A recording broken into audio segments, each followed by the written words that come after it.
আগের যুগের মানুষ বাজার থেকে কাজের লোক কিনে আনতো। তো একদিন এক জমিদার ওই বাজারে গেলেন কাজের লোক কেনার জন্য। অনেক লোক ছিল, কিন্তু তাদের মধ্যে সবচেয়ে সস্তা একজন লোক ছিলেন যাকে খুব কম পয়সায় কেনা যায়। তো জমিদার মালিককে গিয়ে বললেন, এই কাজের লোকটার দাম এত কম কেন? তখন মালিক বললেন, তার স্বভাব ভালো না, এই জন্য সে কোনো বাড়িতে বেশি দিন টিকতে পারে না। সে যে বাড়িতে যায় সেই বাড়িতে ঝগড়া লাগিয়ে দেয়, তাই এর দাম খুব কম।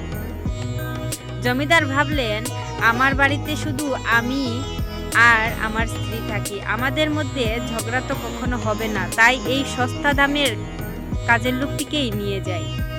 এই ভেবে জমিদার এই সস্তা দামের কাজের লোকটিকে বাড়ি নিয়ে গেলেন। বাড়িতে বেশ কিছুদিন কাজ করছিল, কোনো কিছু ঝগড়াঝাটি নেই, শান্তভাবে সব কাজ হচ্ছিল।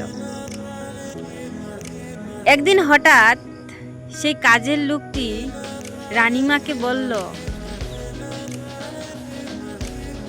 আপনার উপর একটা খুব খারাপ সময় চলছে, আপনি যদি চান সেই খারাপ সময়টা কাটাতে, তাহলে আমি একটা সাধু বাবাকে চিনি।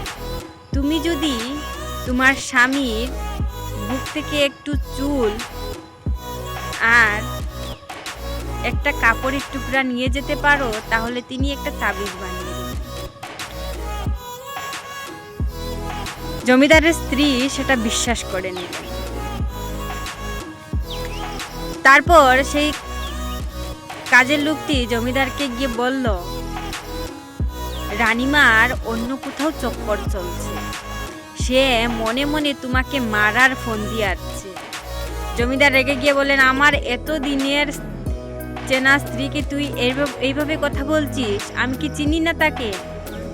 তখন কাজের লোকটি বলল, যদি তোমার বিশ্বাস হয় না, তাহলে আজকে রাত্রে তুমি না ঘুমিয়ে জেগে থাকো। কাজের লোকটির কথা বিশ্বাস না করলেও মনে মনে একটা সন্দেহ কাজ করছিল জমিদারের। জমিদার সেদিন রাত্রে আর ঘুমায়নি। আর জমিদারের স্ত্রী ভাবছিল একটু চুল কাটার জন্য একটা ছুরি নিয়ে এসে রাত্রে জমিদার ঘুমানোর পর তার বুক থেকে কেটে নেবেন। আর এদিকে জমিদারও ঘুমায়নি। জমিদারের স্ত্রী যখন ছুরিটা নিয়ে জমিদারের খাটের উপর আসলো, তখন জমিদার তাকে হাতে নাতে ধরে ফেললেন এবং সেই কাজের লোকটির কথা সত্যি ভেবে তাকে অনেক মারধর করলেন। তারপর জমিদারের স্ত্রীকে বাপের বাড়িতে পাঠিয়ে দিলেন। এদিকে জমিদারের অবস্থা খুব খারাপ। তারপর তিনি সেই কাজের লোকটিকে তার বাড়িতে পৌঁছে দিতে গেলেন। মালিকের কাছে যখন নিয়ে গেলেন, তখন মালিক বলল, কি হয়েছে জমিদার? তখন জমিদার সব ঘটনা খুলে বলল। তখন তিনি ওই কাজের লোকটাকে চাপ দিলেন, বলো তো সত্যিটা কি? তখন ওই কাজের লোকটাই সব সত্যি বলল, যে আমি এমনিতেই তাদের মধ্যে ঝগড়া লাগিয়ে দিয়েছি। সেদিন জমিদার তার ভুল বুঝতে পারল এবং তার স্ত্রীকে গিয়ে ক্ষমা চেয়ে বাড়িতে নিয়ে আসলো। তো আপনাকে বলছি, আপনিও কখনো নিজের সম্পর্কের মধ্যে কোনো দিনও তৃতীয় ব্যক্তিকে ঢুকতে দিবেন না। নিজের সম্পর্ক নিজেই ধরে রাখতে শিখুন।